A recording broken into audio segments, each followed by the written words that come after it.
Agora que já... Acho que foi.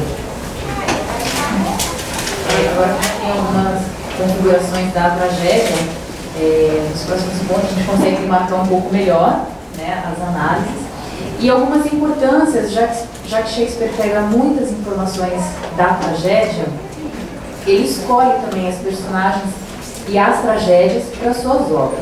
Então, conforme você foi falando, né, estou aproveitando para fazer algumas marcações.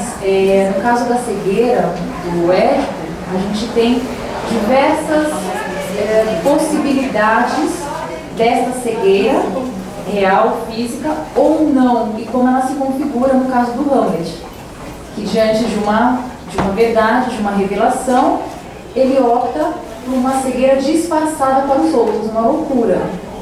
E aí ele vai tecendo, em cima dessa suposta loucura que as pessoas acreditam, ele vai tecendo toda uma trama por trás. A outra questão é a condição da mulher.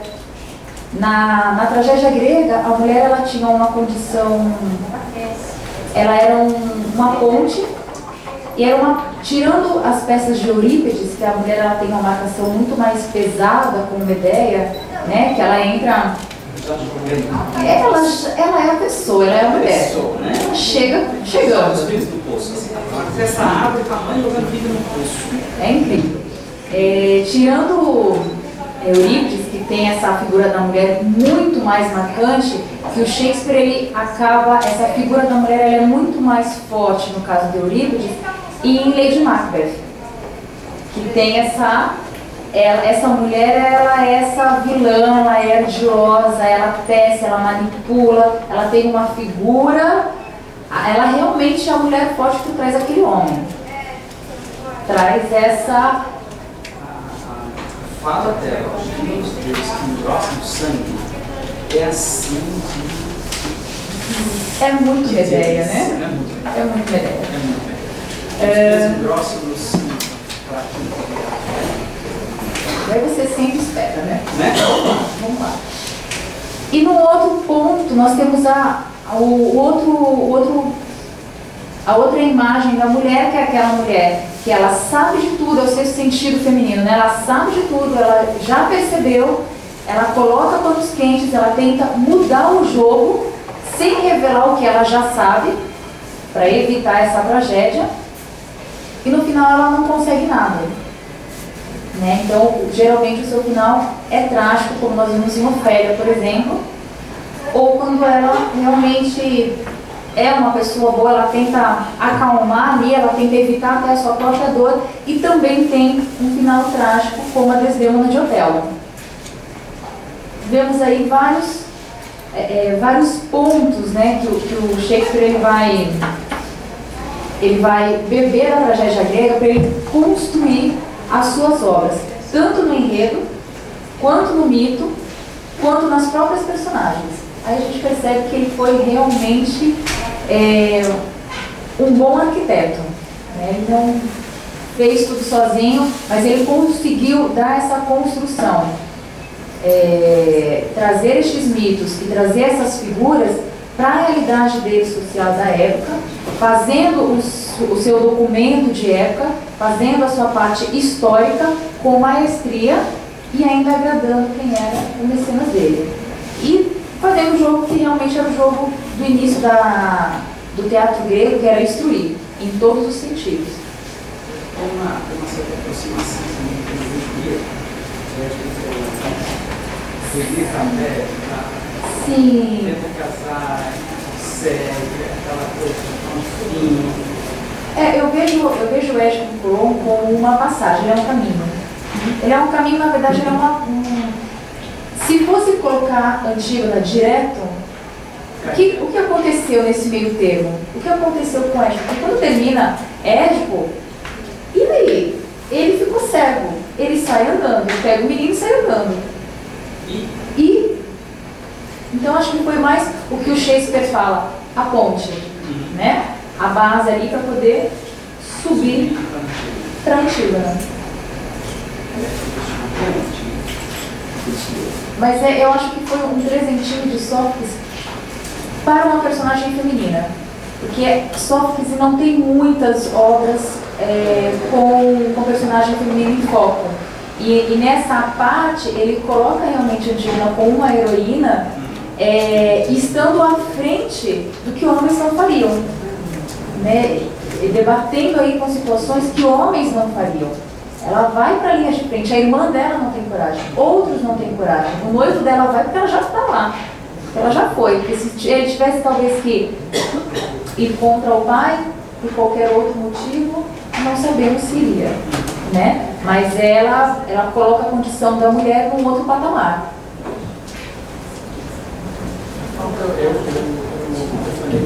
Comentar a questão do bode, né? O grito do bode, no nome da tragédia. Aí a gente vai para o mito de Dionísio, é bastante interessante, que, aliás, deixa eu narrar uma das versões do mito do Dionísio, né? Dionísio, Baco, ele tem um outro nome também que eu esqueci, em latino. É um deus que ele é meio homem, meio animal, é o meio do caminho, é o deus do vinho, e eu acho que ele está bem representado na peça das Bacantes, né? E nas Bacantes, eu vou me ater mais à peça, é uma procissão, né? Que ele vai na frente, vem aquelas mulheres atrás, tomando vinho, aquele êxtase, etc, etc.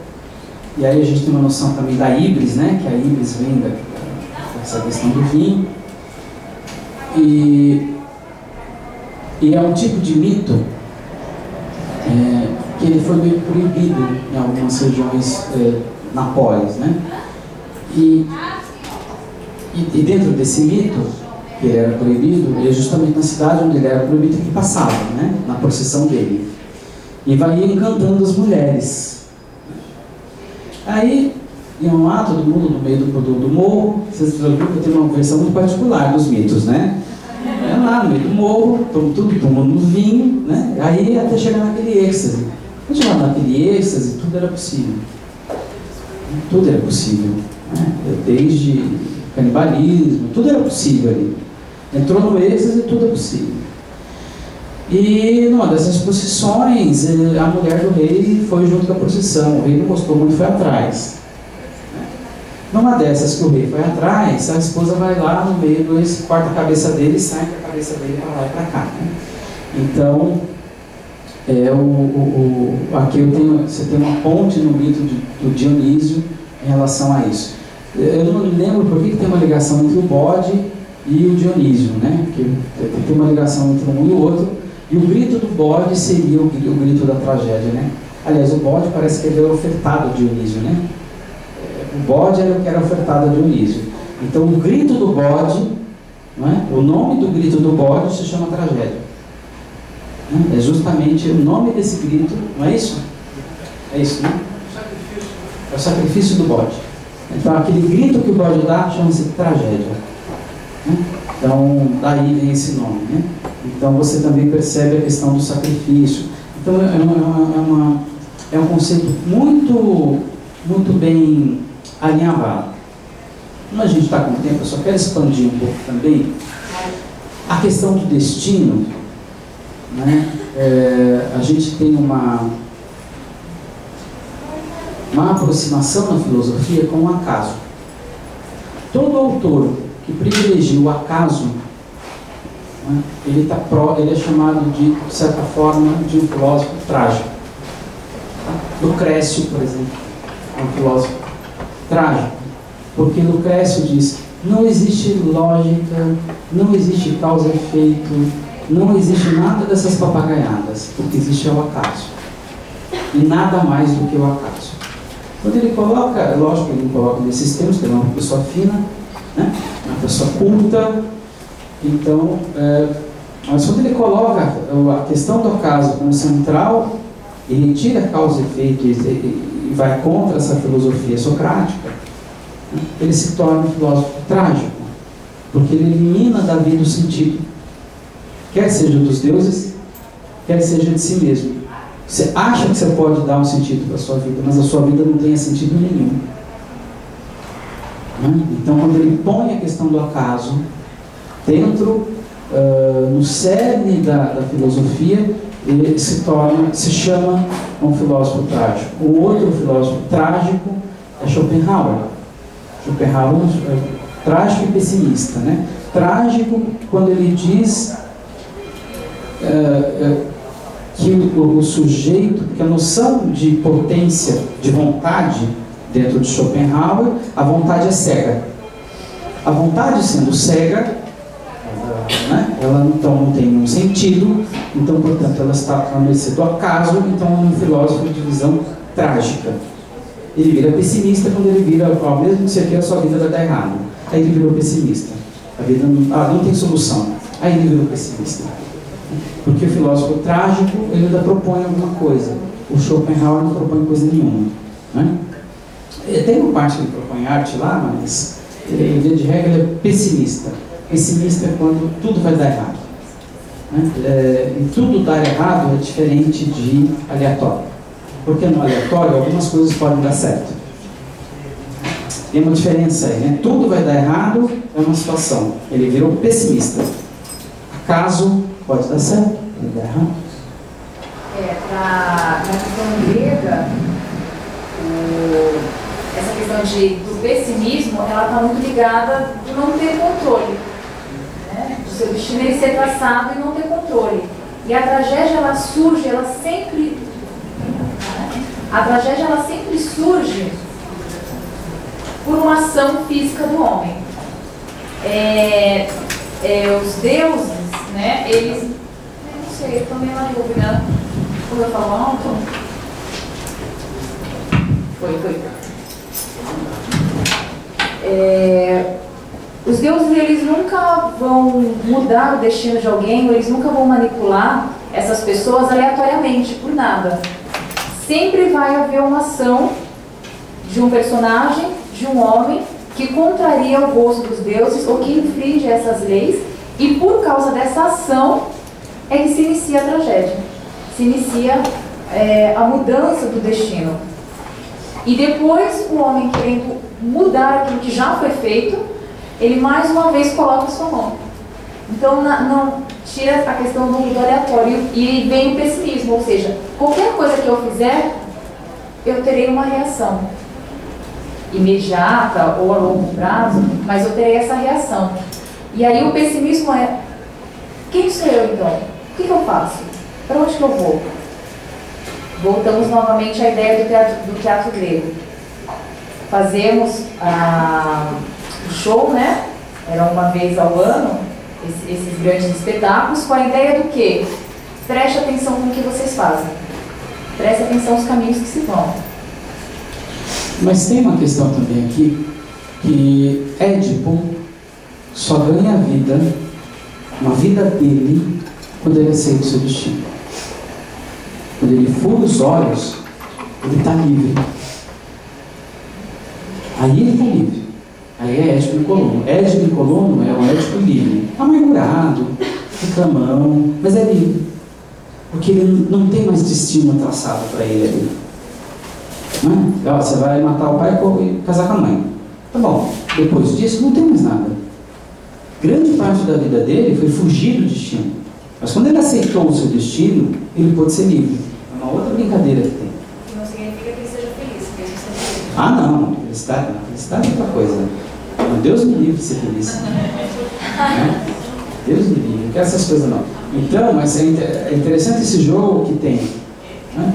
Porque esses personagens só são livres quando aceitam o destino.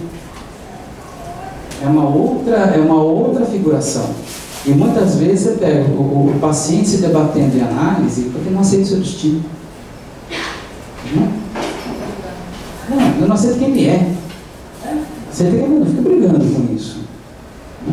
Ainda ontem foi engraçado, numa supervisão, você fez supervisão. O analista falou: eu fiquei com uma vontade de falar isso para o paciente, mas eu não falei. Mas eu errei. Mas por que você errou?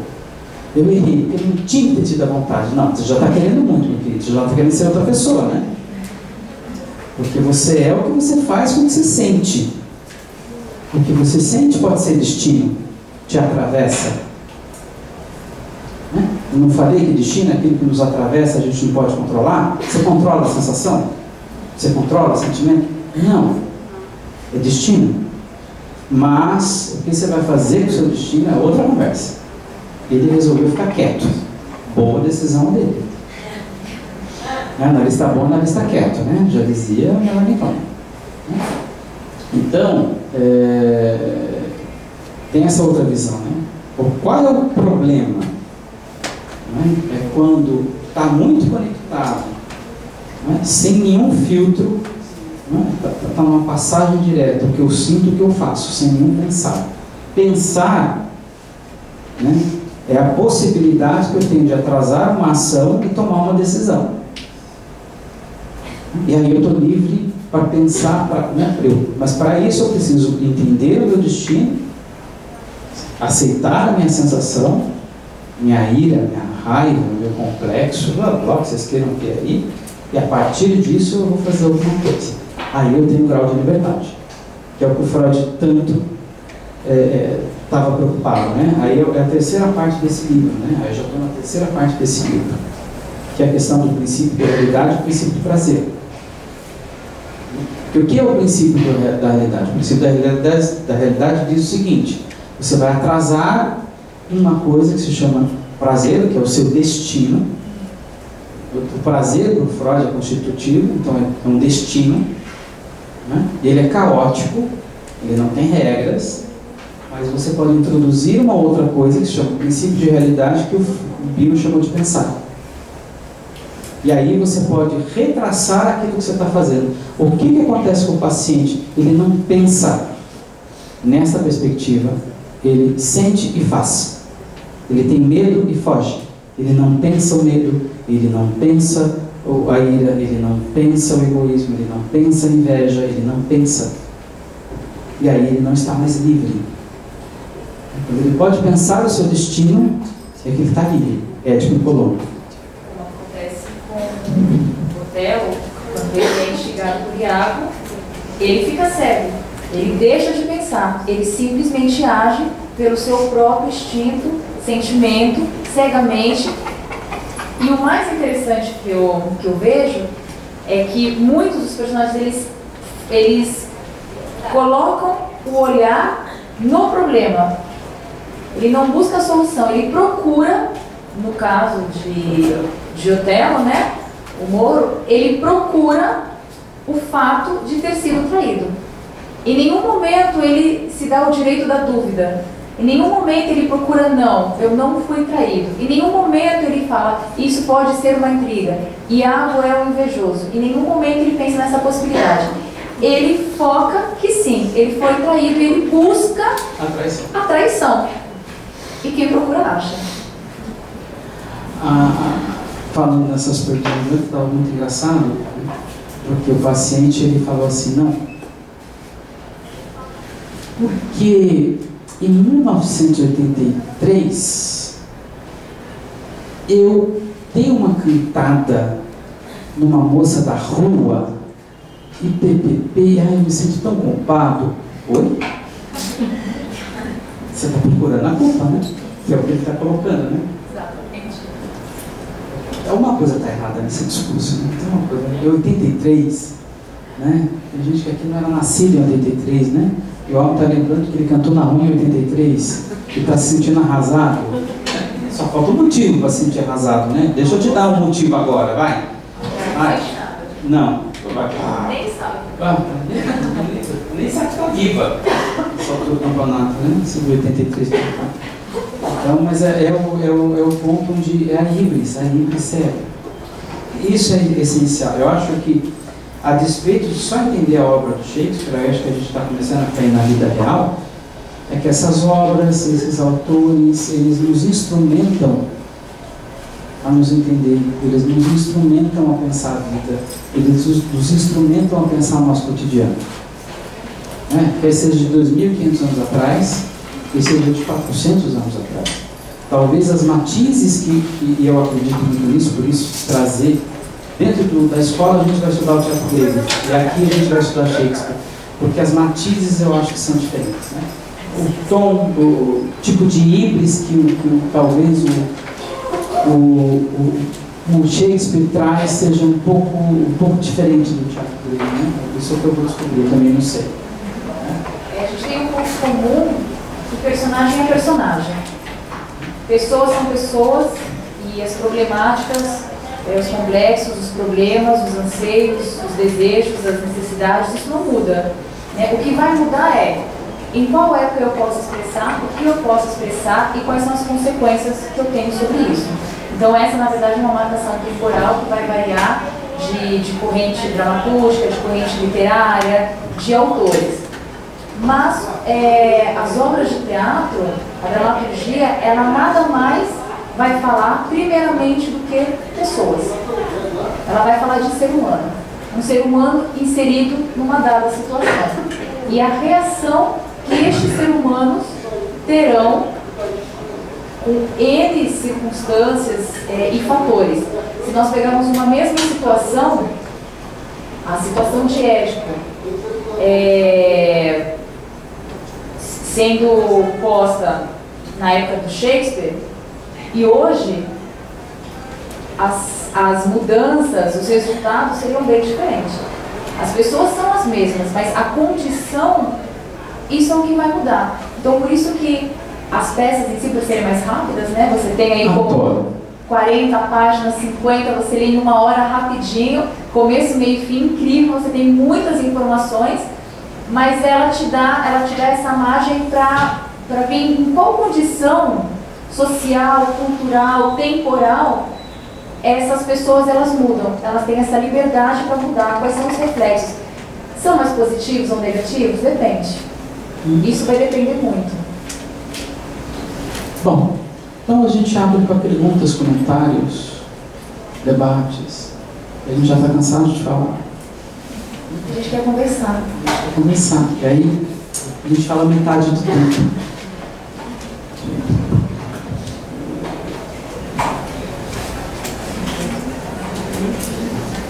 Nanda, pode passar a chave na porta, ninguém sai, tá?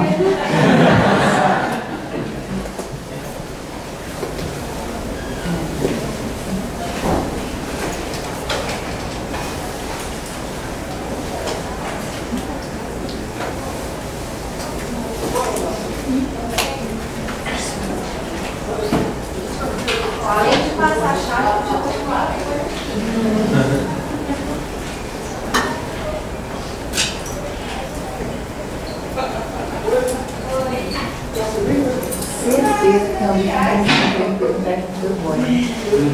Eu tenho certeza, eu estou sentindo daqui a vibração.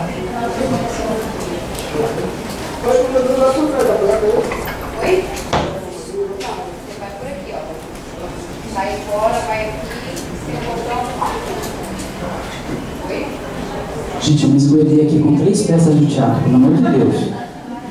São 3 peças de teatro. Então, 3, logo de cá. A gente tem que elaborar. Informação tem que elaborar.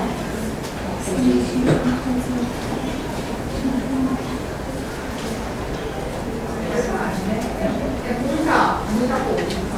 Elaborar. Pensar, levar e fazer.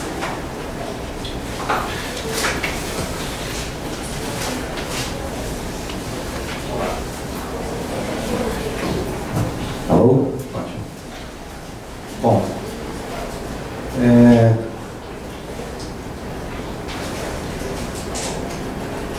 repressão deu origem à civilização.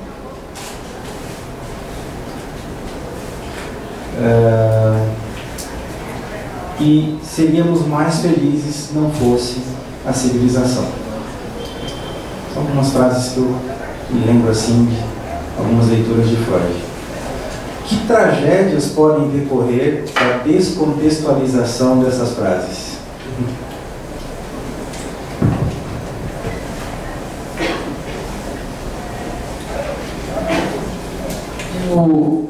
Eu gostei da sua pergunta, porque eu tinha notado em algum lugar Porque assim, eu fiz isso aqui, mapa mental, eu fiz PowerPoint e eu escrevi um artigo, só que o artigo está aqui. Mas não deu para fugir do destino. Não, o destino foi ficar aqui.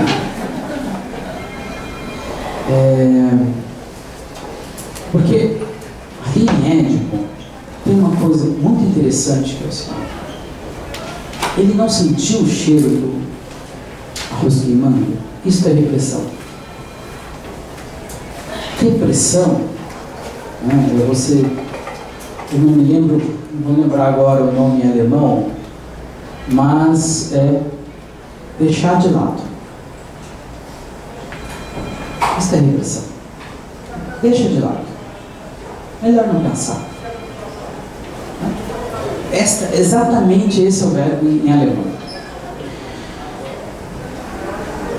Todo o jogo no meio da peça, né, é o de sair deste lugar do deixa disso, do não vi. Édipo fez tudo o que fez, sabendo o que ia fazer, continuou fazendo, fingindo que não sabia que estava fazendo. É que essa palavra fingir, ela é inadequada. É não percebendo o que estava fazendo. É este saber o que estava fazendo, mas não perceber o que estava fazendo, exatamente como em Édipo, é que nós chamamos de repressão. Então, um analista deve muito a software. Será que você não percebe e você não quer deixar que o outro perceba, mas você percebe? Não, você percebe, mas você não quer demonstrar para o outro que você percebe. Eu acho que só está correta. Tá? É que eu acho que na peça, este é o momento de Jocasta. Ela sabe, mas ela precisa fazer com que ninguém saiba. Mas ela sabe. Tem um outro nome em alemão para exatamente isso. Tá? Que é, eu sei, mas eu preciso fazer com que não se saiba. Se chama perversão. Não se saiba que eu sei. Mas eu sei. Né? Então, tem um jogo aí. Que esse é o de Jocasta.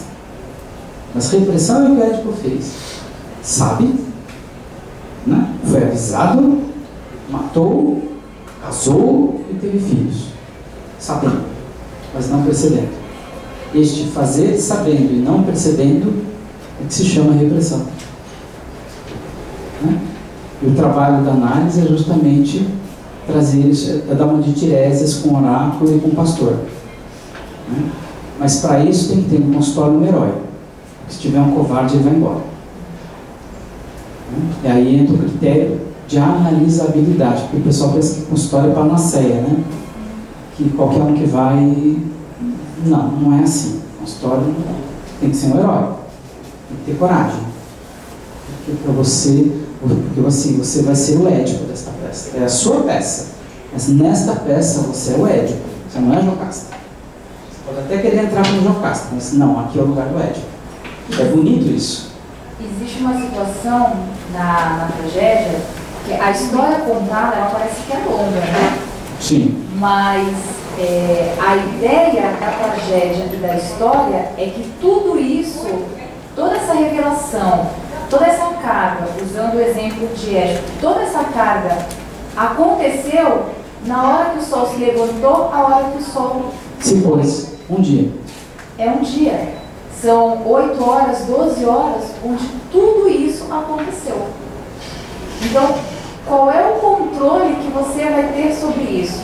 Qual é a ação, qual é a visão, qual é o cheiro? Você vai ter tempo de concatenar tudo isso, de perceber tudo isso em 12 horas, né? É muita densidade. Você será o herói ou você vai ser o deixa disso? Por isso que na tragédia tem sempre um contraponto, né? No caso do Édipo, ele tem o contraponto dele de herói e tem a Jocasta que faz a outra parte. Em Antígona tem a Antígona e tem a Ismênia. Sempre há a contraparte. Porque na tragédia grega, os personagens, eles são No caso de Sófocles, mais especificamente, eles são únicos. Existe o outro personagem que faz o contraponto, que é o que nós não somos uma coisa só. Sempre. Então, para o Sófocles, ele sempre tem um outro personagem ou um conjunto de outros personagens que fará o contraponto da sua outra personalidade, e outros que irão reafirmar aquele caminho que ele está indo. Como no caso da Antígona, o noivo dela reafirma aquele caminho dela, até porque ele é homem, né? Então muito mais fácil para dar base ali para ela. Né? Já dá essa ajuda. Mas, no nosso caso, ninguém é uma coisa só. A gente vem de uma dramaturgia depois, onde esses personagens eles têm a mudança.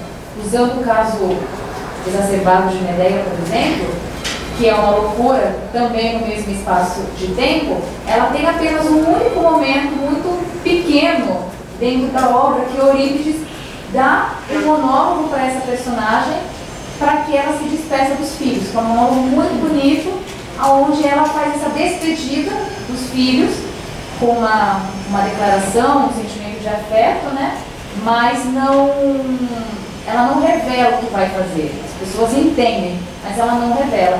É o único momento onde nós vemos uma caída sentimental que não é assumida por muitos teatrólogos também.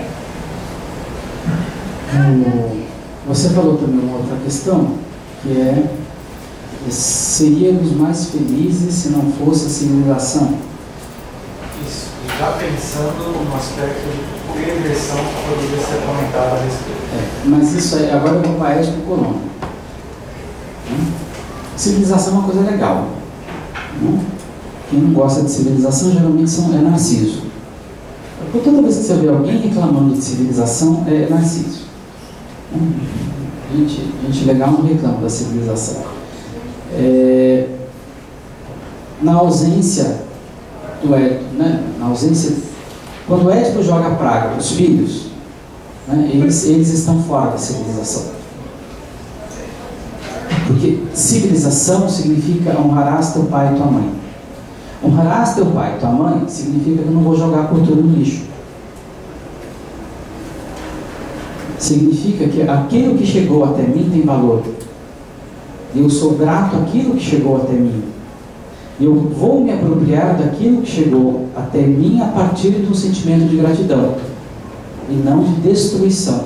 Toda vez que alguém pegou e tentou destruir aquilo que veio até mim, deu um genocídio. Né? Mao Tse, sempre deu merda.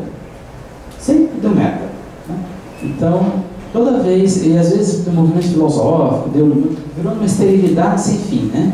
Aquelas coisas em francês, espirituais que vai, não chega em lugar nenhum. Então, tem uma questão importante, é que não existe civilização sem prestar honras ao pai e à mãe. Eu estou colocando aqui uma coisa religiosa, eu estou no contexto do Édipo e Colônia, né? Para você ser rei de Tebas, você tem que ter prestado, né? Tem que ter honrado o Édipo, apesar do que Édipo foi. É belíssima a peça. Eu comecei a ficar meio entediado quando eu li, depois acabei de terminar Édipo Rei, o Édipo Colônia, eu fiquei entediado, mas depois quando eu entendi isso, eu achei belíssimo. Porque é assim, olha, apesar de Édipo ser o que foi, Tebas o acolheu. Apesar de Édipo fez o que fez, Antígona não acolheu.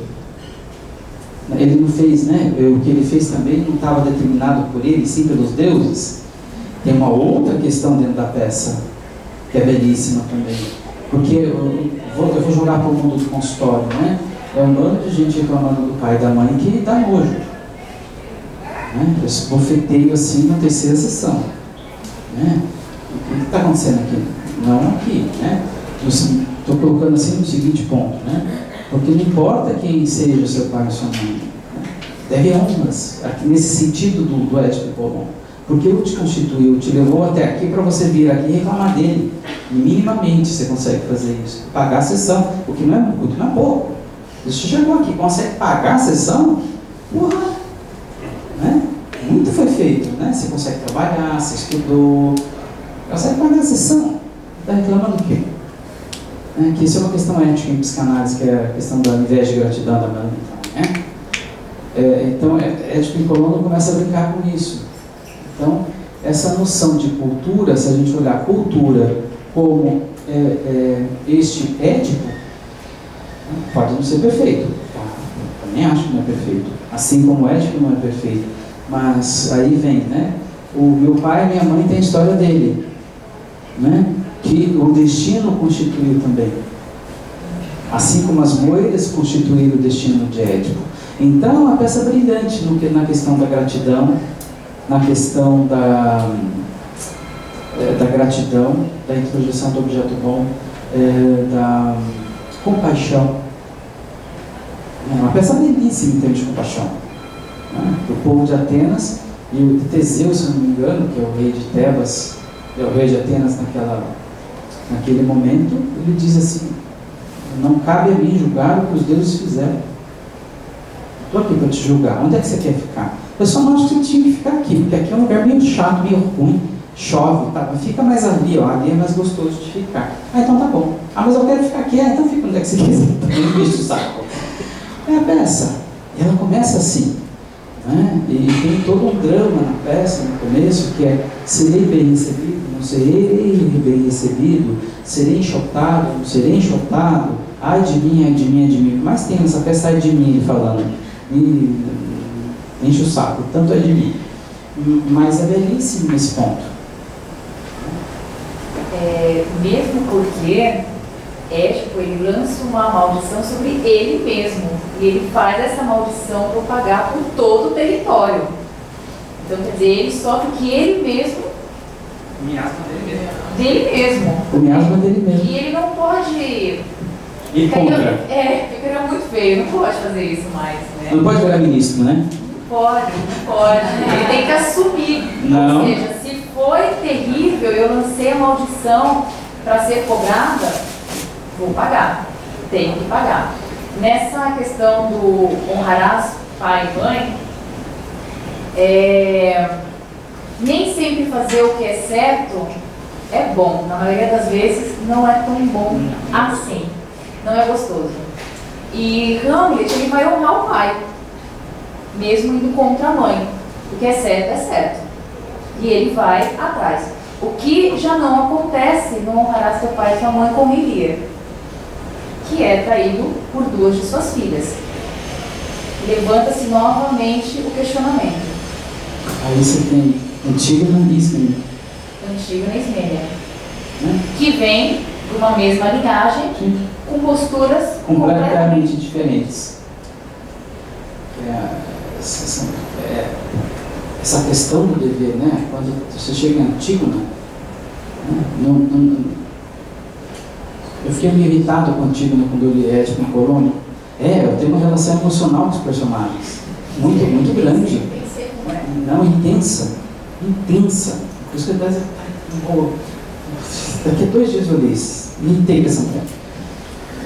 Porque o Édipo já estava velho, né? E ela cuidando daquele pai. Ela não teve vida. Ela morreu enforcada, né? Ela não teve vida. Ela cumpriu o seu dever até o fim. Até o fim ela cumpriu o seu dever. Primeiro com o pai, depois com o irmão.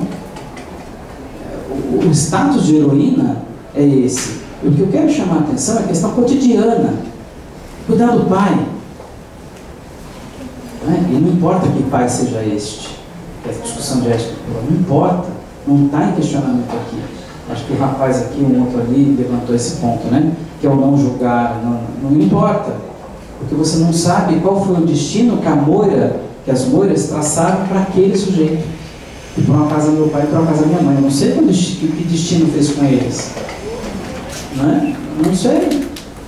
Então, como é que eu vou julgar isso? Como é que eu vou julgar os deuses? Porque julgar isso é julgar os deuses. Eu queria voltar nessa questão do destino, porque quando fala que Édipo, depois que teve os olhos curados, ele até sossega, porque finalmente o destino dele chegou. E aí disse que nem os deuses fugiram do destino deles.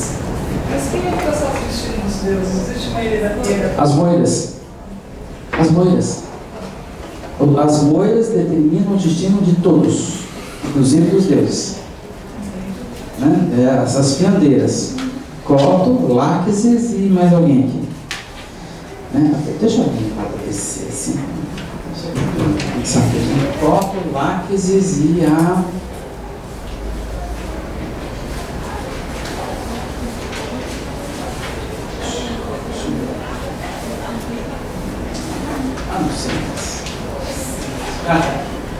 Cloto, Láquesis, Atropos. Atropos significa sem volta. São essas três, elas que determinam o destino. Mas o mais importante não é quem determina, qual é a sua relação com o destino. Porque aí vem a grande discussão filosófica, né? Quem determina o destino? Aí vamos dizer pelo acaso, pela geracionalidade. Melanie Klein chamou, como é que ela chamava, Fernanda? Filogenético, fator filogenético, imagens inatas, não sei o que. A psicanálise é rodeada desse tipo de figura. Tem diversos nomes. Todo grande psicanalista, ele se defrontou com isso, com esse imponderável. Aquilo que está fora, aquilo que escapa. Né? Aquilo que escapa é o que Lacan falou, grande sintoma. O que, né? A própria noção de inconsciente significa sem controle. Né? Que está ligado ao acaso, que está ligado ao destino. O id tem essa noção. A pulsão tem essa noção. Né? Então, é que de um lado é um fator estrutural, de um outro é assim. Porque os psicanalistas sempre se debateram, né? Por que um sujeito suporta mais angústia do que o outro? Porque a angústia vai determinar muitas vezes uma patologia. Gente, é a mesma situação, mas por que um suporta o outro não? Aí tem fator filogenético, fator isso, fator aquilo. Imponderável, ninguém sabe. Destino. Destino, eu às vezes em supervisão falo, Deus quis. Deus quis. A questão é que você vai fazer com que Deus quis. Daqui para... Tem um ponto que você não é seu mais. Está fora. Este ponto fora chama destino. Tá? Aí eu nem sei se é objeto nosso da psicanálise estabelecer isso. Isso é um objeto de investigação nosso. Eu acredito que um objeto de investigação nosso é o que a gente faz com o destino. Isso eu acho que é um objeto de investigação nosso, nossos psicanalistas. O destino em si, estabelecer matematicamente, blá, blá, blá, não. Não é um problema nosso. Alguns vão atrás disso. E eu acho que até em determinados locais é interessante. Tem a Alessandra Piontelli, ela investiga crianças do útero em diante. Ela faz lá aquelas, como é que chama? Ultrassom, vê o comportamento do ultrassom e depois traça até os 20 anos de idade. Né? É um trabalho. Né? Mas será que é? Às vezes eu não entendo se isso é trabalho analítico ou psicológico. Fica no meio, né? Eu não estou desqualificando o trabalho, mas nós analistas precisamos entender até que ponto a gente vai. E eu vou até a porta do meu consultório. Depois da porta do meu consultório para fora, eu não sou mais analista. Eu só sou analista da porta do consultório para dentro.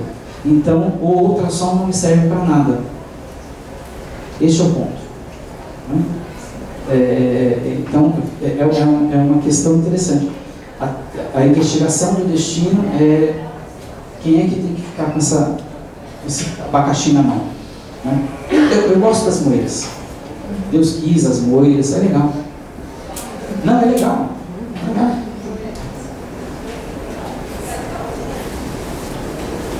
Não sei se tem muita pergunta, mas qual seria assim, a diferença básica entre a psicanálise e a psicologia? Bem basiquinho. Bem basiquinho, tá? A psicanálise, o objeto de estudo dela é o inconsciente. Esse é o objeto de estudo dela. Eu não sei se esse é o objeto de estudo da psicologia. Mas é o da psicanálise. Alguns autores vão colocar, para simplificar a conversa, que o objeto da psicologia é o consciente. Tá? seria essa uma distinção, mas é uma distinção já sobre o olhar da psicanálise, né? Porque provavelmente um psicólogo não falaria desta forma. Tem algum psicólogo aqui? Tem? Então, responde. Qual é o objeto da psicologia? A mente humana. A alma e a mente humana. O da psicanálise é bem específico, é um conceito. Você pode até perguntar, mas um está dentro do outro? Melhor não pergunta assim. Pergunta isso não. Mas é por isso que muitas vezes o psicólogo, para ele ser psicanalista, precisa de uma outra formação. O objeto de estudo é mais específico, no mínimo é mais específico, né? No mínimo. Mas tende a ser dois ramos diferentes, né? O psicólogo ele pode trabalhar em RH, ele pode fazer uma série de outras atividades, né? É um outro ramo, né? Imagina, eu vou falar por mim, né, que quando você está na posição do analista, é uma posição muito específica. É muito específica essa posição, esse lugar de falar, né, que não é o do psicólogo. Isso me parece claro. O lugar que se fala é outro.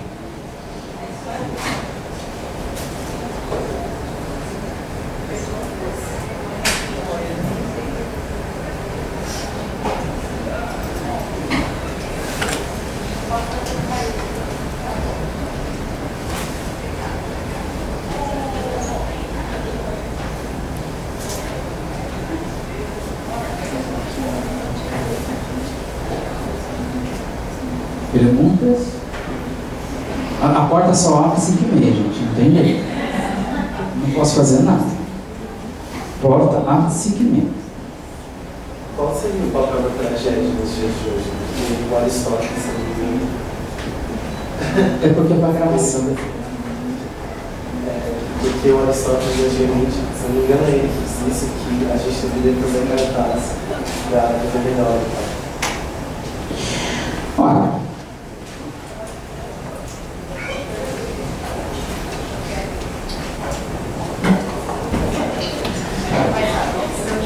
preciso de mais água, se tiver com vodka é melhor, né? 2. Se a gente for, eu vou pegar agora carona na pergunta do café. Se repressão é você fazer alguma coisa que você sabe, mas não percebe, e quando você percebe que você estava fazendo alguma coisa que você sabe, né, é uma tragédia, eu diria que a tragédia é cotidiana. A tragédia faz parte de toda análise. Não existe um processo de análise sem um processo de tragédia. A tragédia tem embutida nele. Né? Freud percebeu isso quando colocou o complexo de Édipo. Tem uma tragédia aqui embutida. Eu poderia ficar aqui 15 dias falando de complexo de Édipo dentro da psicanálise, porque é uma tragédia também. Até o que a gente fez com o complexo de Édipo costuma ser uma tragédia. Porque são várias possibilidades. Né? Porque o sujeito ele sempre está numa desmedida, né?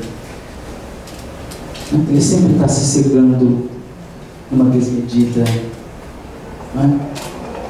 É muito interessante algumas falas, né?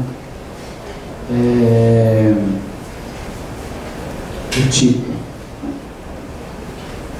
eu vou falar uma fala assim, porque é a primeira que me apareceu, mas eu não quero politizar essa questão aqui não, tá? Mas só me veio a fala, tá? Desde mim até desde Floriano Peixoto até mim, ninguém ganhou tantos presentes quanto eu. Eu acho que essa pessoa não está prestando atenção no que ela está falando. Se ela tivesse prestando atenção, ela não falaria isso. Ela não falaria isso. Porque o que está embutido é, peraí, de onde veio tanto presente? Por que 100 e poucos anos de história republicana ninguém ganhou tanto presente? Você entendeu? As pessoas continuam falando sem perceber o que estão falando. E não é só ver, falar sem prestar atenção no que você fala. Não é? O Winnicott ele tem um artigo que eu acho belíssimo, que ele diz o seguinte, que é baseado nisso. Nós deveríamos repetir aos nossos pacientes exatamente o que eles nos falam. Isso se constitui uma interpretação. Né? Tem vários motivos pelos quais o Nicotiano faria isso. Né? O Nicotiano não é um analista que segue essa recomendação, e eu acho ela muito boa. Né? Porque nessa perspectiva da tragédia, é Tiresias falando: olha o que você está fazendo. Olha com que você casou com uma mulher mais velha. Você está me dizendo que você casou com uma mulher que tem idade para ser sua mãe? É isso que você está me dizendo? Ah, você está me dizendo que você matou alguém no meio do caminho quando você estava fugindo? É isso que você está me dizendo? É para ver se a pessoa percebe o cheiro da coisa queimando. E ela mesma a Jocasta. Você está me dizendo que você não quer saber, que você prefere não saber da verdade? É isso que você está dizendo? A gente continua. Repetindo a mesma coisa. Para ver se ela entende o que ela fala. O Edir Tomazelli, ele tem um livro chamado Psicanálise, a tragédia do conhecimento. Porque em todo o processo analítico é embutido essa tragédia. Até na nossa técnica de trabalhar. Se eu repito só o que a pessoa falou, mas ela não percebeu o que ela falou, né, eu estou utilizando um princípio que está dentro da tragédia. Né, que é o personagem fazer algo que não sabe o que está fazendo, mas ele sabe que vai fazer. Esse é o ponto. O ponto não é fazer algo porque, não prestei atenção. Não é não prestar atenção. Não é isso. Eu sei o que eu vou fazer, mas não percebo o que estou fazendo. E acho que não estou fazendo. As três coisas têm que estar embutidas. Tá? Não é, de barriga caiu. Não é isso, não. Você já sabia. Você sempre soube o que você ia fazer. Continuou fazendo. E veio dizer para mim que você não sabe o que fez. Como assim? Esse como assim faz parte da tragédia, e faz parte de toda a análise. É que assim, a análise não se reduz à tragédia. Né? Às vezes a gente espera que tenha uma comédia lá dentro, né? Momentos de pura comédia. Né? Que só pelo fato do pessoa se visitando como Cícero visita o inferno, ele sai um pouco diferente. Não precisa nem a gente falar muito com ele. Né? Tem paciente que é assim, né? Ele já vai falando e percebendo as coisas que ele está falando, né? Porque ele está no espaço, ele pode prestar atenção nele. Então, né, pode ser uma tragédia, pode ser uma comédia, né, mas invariavelmente tem um herói ali dentro. Sem esse herói não tem análise, isso eu sei. Só com Jocasta não é possível fazer uma análise. Né? É preciso de todos os personagens, precisa de Sócrates inteiro lá dentro para ter alguma...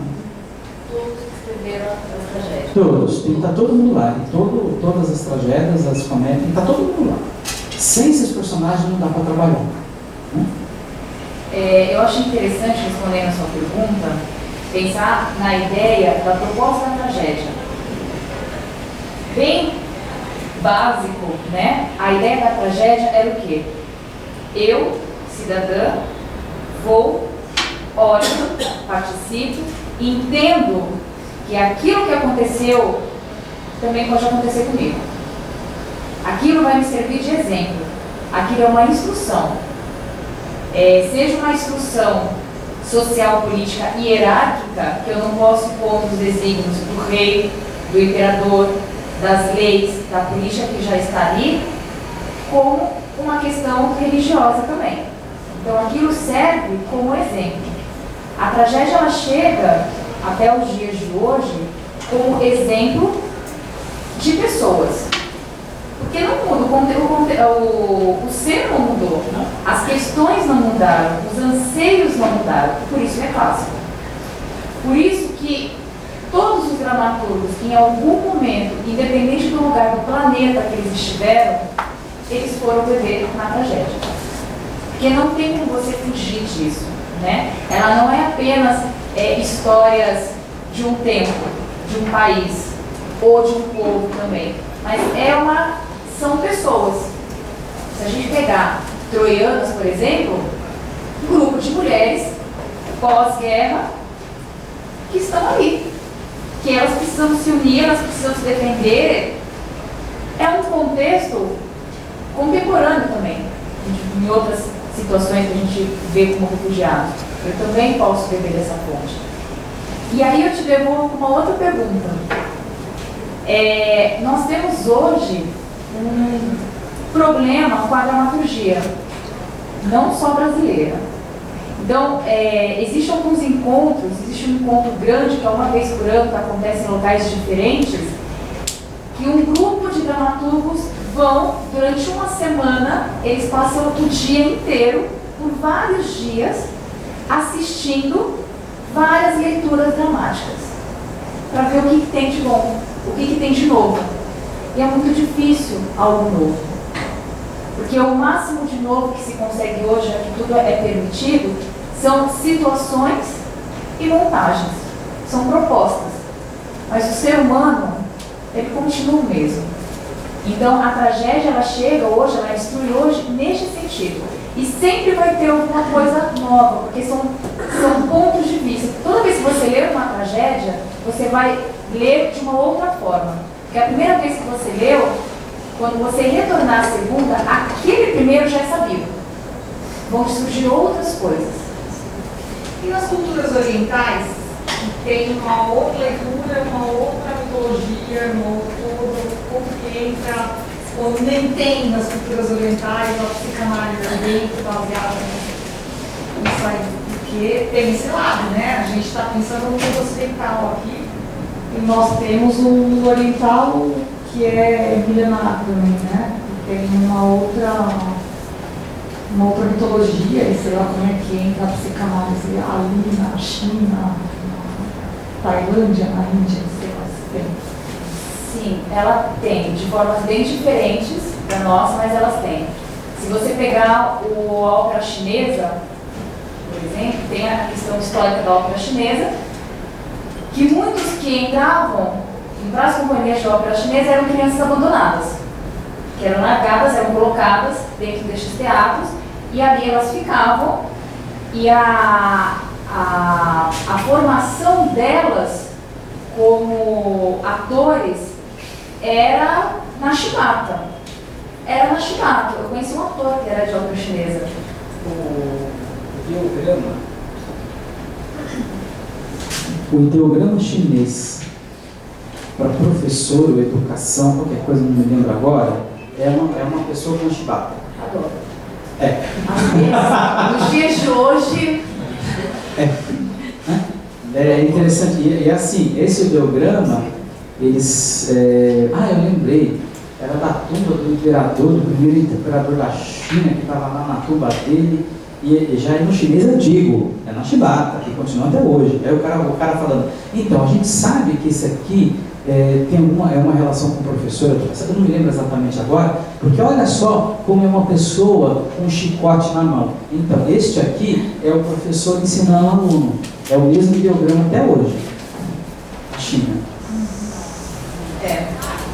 E é bem rígido. Se nós pensarmos, por exemplo, que na ópera chinesa, este ator, que eram homens, todos homens, esse ator, é dado um personagem para ele, já desde muito jovem, por algumas situações.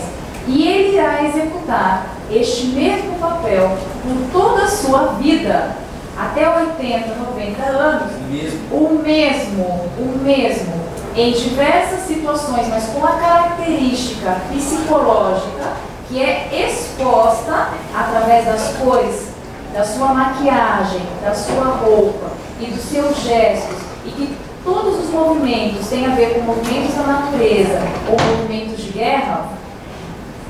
Então, eu estou falando de um povo dentro dessa cultura. Para nós assistirmos uma ópera chinesa pode ser muito lindo, mas se eu tenho o anterior a isso, eu tenho esse conhecimento prévio, eu vou aproveitar melhor. Você tem depois o teatro indiano, que é muito voltado para a questão religiosa das diversas linhas que eles têm. Que aí a gente entra numa questão física também, ou seja, para vários sentimentos que eu tenho posições no meu globo ocular diferentes. São acho que 60 e pouco movimentos do olho diferente para situações que eu quero demonstrar. Eu não tenho grandes falas, eu não tenho grandes representações, mas cada muda da minha mão, cada movimento do meu globo ocular quer dizer uma expressão. Então, a questão mais para estes lados asiáticos, né, orientais, ele é muito moldado para isso.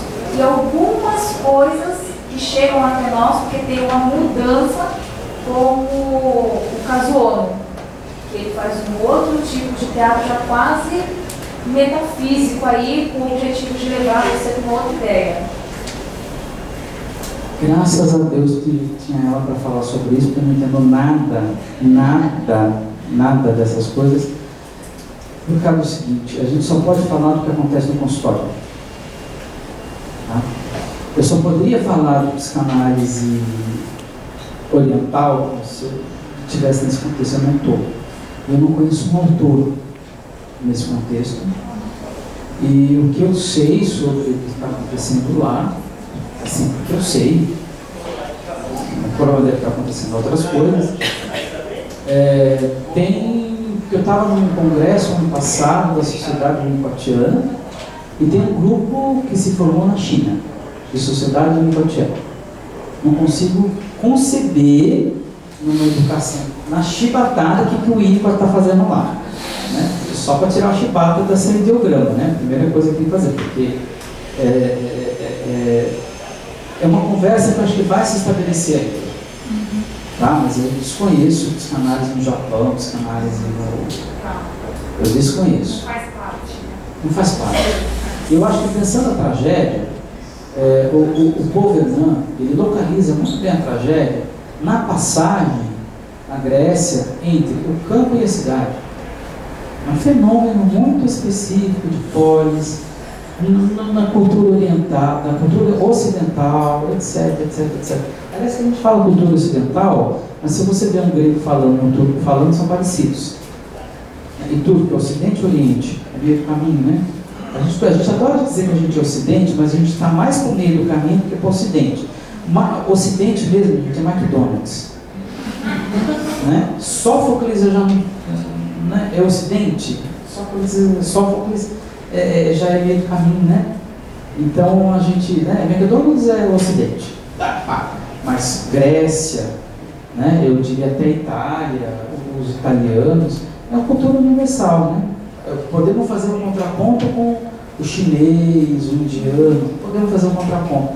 Mas ali naquele meio do caminho, eu até acredito, só estou acreditando, tá? Que a gente talvez entenda uma diferença muito grande entre nós e o mundo islâmico e a cultura islâmica, por um certo preconceito ter uma divisão. Mas eu acho que no entendimento das coisas, na ciência, não deve ser tão separado assim, porque é tudo ali imbricado. Grécia, Turquia, é tudo muito imbricado. Até o blá blá blá deles é meio parecido. Um grego falando, um turco falando é meio parecido. Então eu quero crer que até o jeito de pensar as coisas na parte clássica seja muito diferente. Talvez a religião tenha feito alguma divisão ali, mas o classicismo, né, desse mundo árabe, eu não creio que seja muito diferente de um classicismo grego. Tá? Tem muitas passagens ali que me parecem mesmo cheiro, né? Elaborações imaginativas diferentes, mas com o mesmo cheiro. Tá? Mas isso aí eu nunca vi. Tá? E todos os japoneses que apareceram no meu consultório eram brasileiros. Tá? Ou seja, não era japonês coisa nenhuma. Nasceram aqui, software é daqui, está tudo aqui.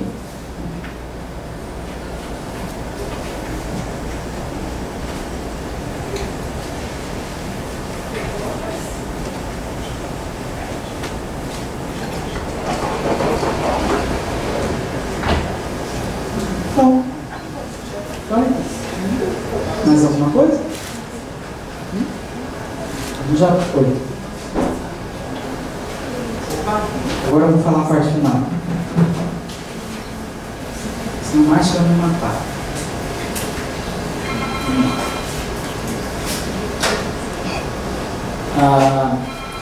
Agradecemos a Livraria Martins Fontes pelo espaço, que já há 4 anos que a gente ocupa esse espaço. Agradecemos a professora Ingrid, eu me agradeço. A gente está com novas turmas de formação de psicanálise, que inicia imediato. Aí no site, dê uma olhada. E o próximo encontro, na verdade está para cá, vai ser no dia 15/4. Tá? A gente vai começar com o Romeu e Julieta.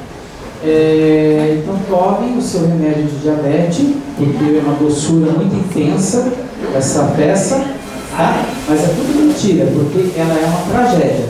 Vamos destruir o conceito do romantismo. Vamos acabar com ele. Essa palhaçada. Tá? Porque ela é uma tragédia. A gente quer sangue. Aliás, eu me interessei muito nessa peça do Shakespeare, que tem canibalismo. Qual que é mesmo? É o... Título, qualquer coisa? Não. Eu escolhi agora, na primeira fase dele, né? Tito Andrônico. Tito Andrônico?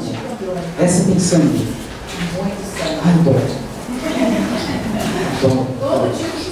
Sangue, massacre, canibalismo, violência física, psicológica, moral. Gente, isso para dar aula de Melanie Klein deve ser ótimo. Não é? Para dar aula de Melanie Klein, não é? Oi? Eu vou querer. Não é? Toma um remedinho, toma uma dose de gin. E não está na nossa programação isso aí? Não, vai. mas a gente pode fazer. Não é? Não é? Oh. Claro, sempre podemos. Bom, e é isso. Essas são as nossas revistas. Se vocês quiserem, tem lá para comprar também. E é isso. O e-mail é secretaria@psicanalise.com. Ou fale conosco. Tem um folhetinho lá, tá? Nada, eu agradeço.